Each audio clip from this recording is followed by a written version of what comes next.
Um amigo perguntou-me ontem aqui nos comentários o que eu achava de Bibi Netanyahu.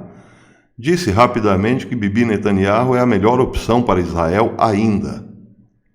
Só que precisava explicar o porquê e ali era um espaço um tanto complicado para isso. Vou fazer agora. Bibi Netanyahu é a melhor opção para Israel porque não rasga dinheiro. Claro que não estou falando de economia, isso é só uma figura de linguagem. O fato é que Bibi Netanyahu não comete loucuras. Israel é o país mais visado do mundo.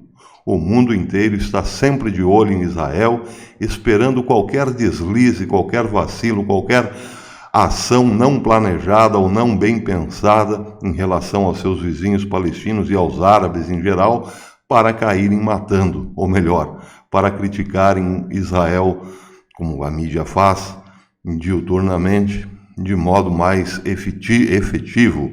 Acusaram Israel até mesmo de crimes contra a humanidade dia desses na ONU.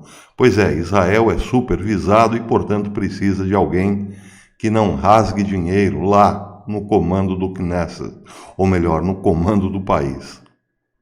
E Netanyahu tem mantido, sim, uma conduta bastante coerente. É preciso lembrar que Israel é como um barco entre navios inimigos e ele consegue navegar impondo respeito, sendo respeitado e temido ao mesmo tempo. Mas tem seus pontos fracos, é evidente que tem. O sul do país, por exemplo, está muito insatisfeito com Bibi Netanyahu, por causa da presença cada vez mais forte do Hamas. Enquanto o sul reclama, o norte está bem protegido. É preciso uma proteção especial em relação ao norte, porque da Síria vêm foguetes iranianos inclusive. Netanyahu também está um tanto queimado por relações um tanto suspeitas, envolvendo maracutaias, como se diz por aqui. Bem, tudo isso pesa contra Bibi, mas os pontos favoráveis o colocam ainda como a melhor opção para Israel.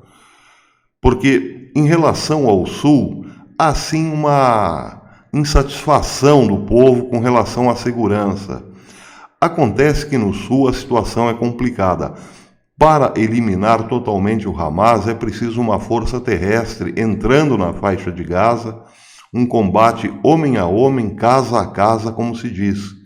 E isso geraria um impacto muito grande na mídia internacional, porque produziria um grande número de mortos. A estética da guerra, já bastante conhecida, associamos sempre à Segunda Guerra Mundial, estaria presente.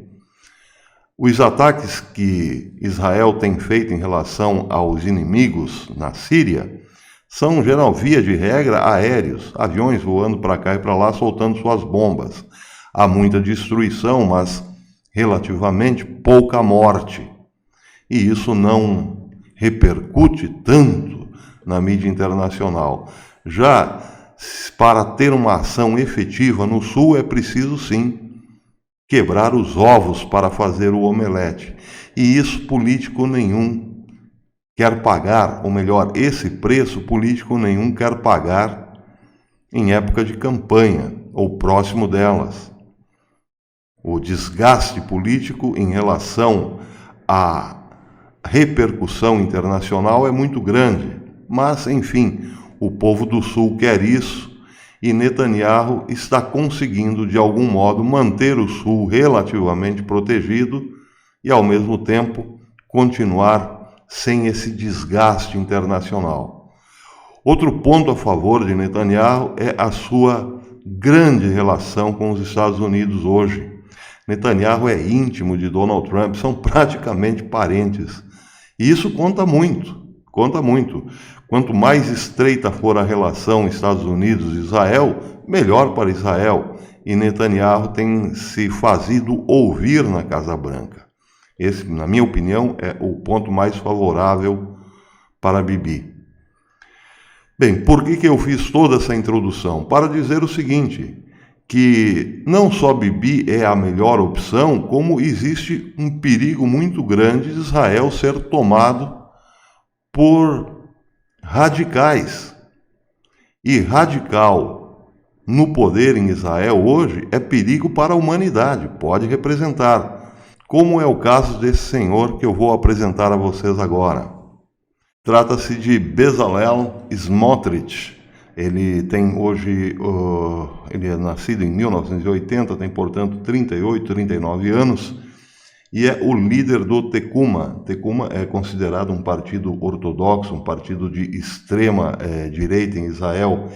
Também é membro e líder da União dos Partidos de Direita no Knesset.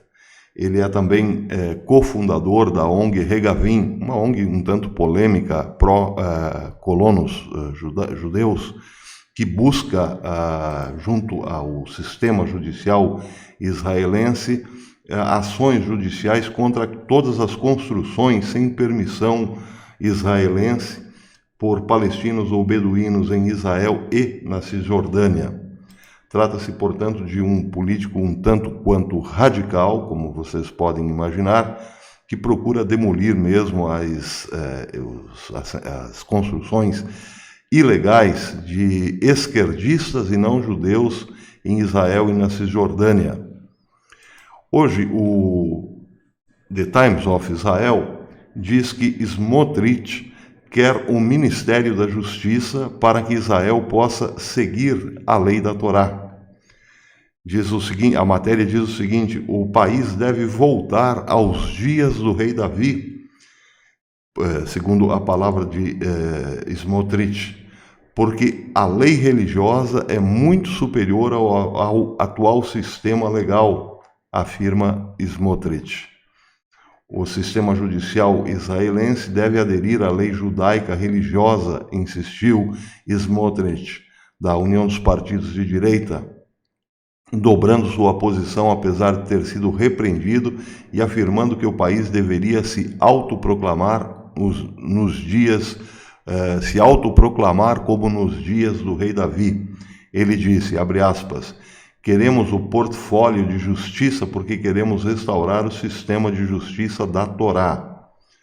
Ele disse isso no domingo à noite, ontem à noite, no Merkaz Haraf Yeshiva, em Jerusalém, horas depois do ministro da Justiça, Yelet Shaked, ter sido demitido pelo primeiro-ministro Benjamin Netanyahu. Smotrich agora exige que ele seja substituído como ministro interino até as eleições de 17 de setembro.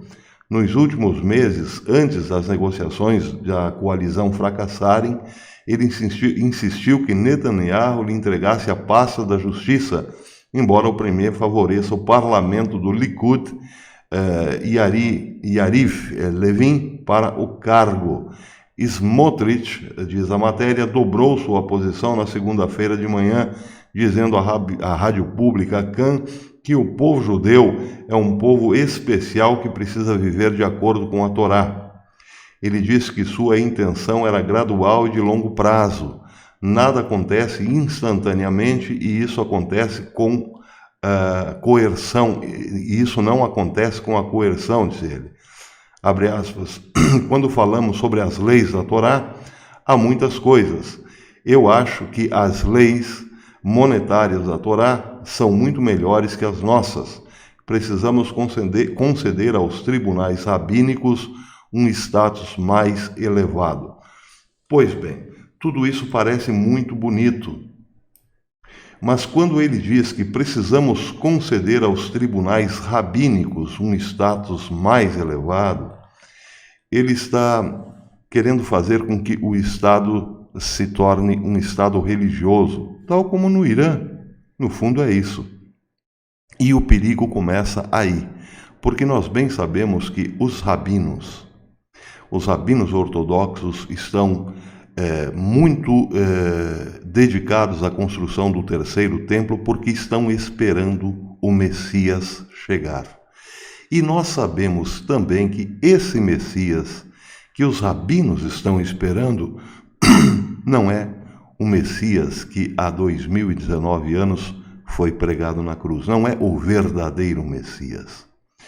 Pois bem, como as profecias hão de se cumprir, porque a palavra de Deus não muda, temos que olhar esse senhor, Bezalel Smotrich, com muita reserva, com muito cuidado, pelo seguinte, porque uma vez no poder e uma vez os rabinos dando as cartas em Israel, as ações que virão na sequência podem sim ser todas elas pautadas pelas profecias, a construção do terceiro templo e um acordo de paz.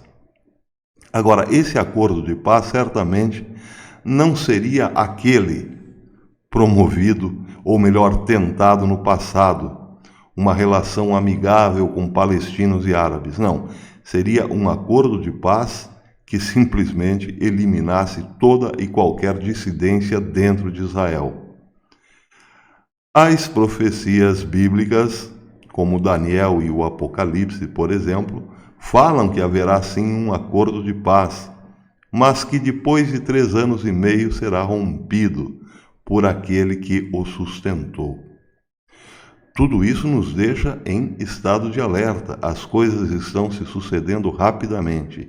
E hoje, com a presença deste senhor, Bezalel Smotrich, que de repente, do nada, ascende à condição de até mesmo primeiro-ministro daqui a pouco, bem, tudo isso pode indicar algo bastante terrível para nós aqui dessa nossa geração.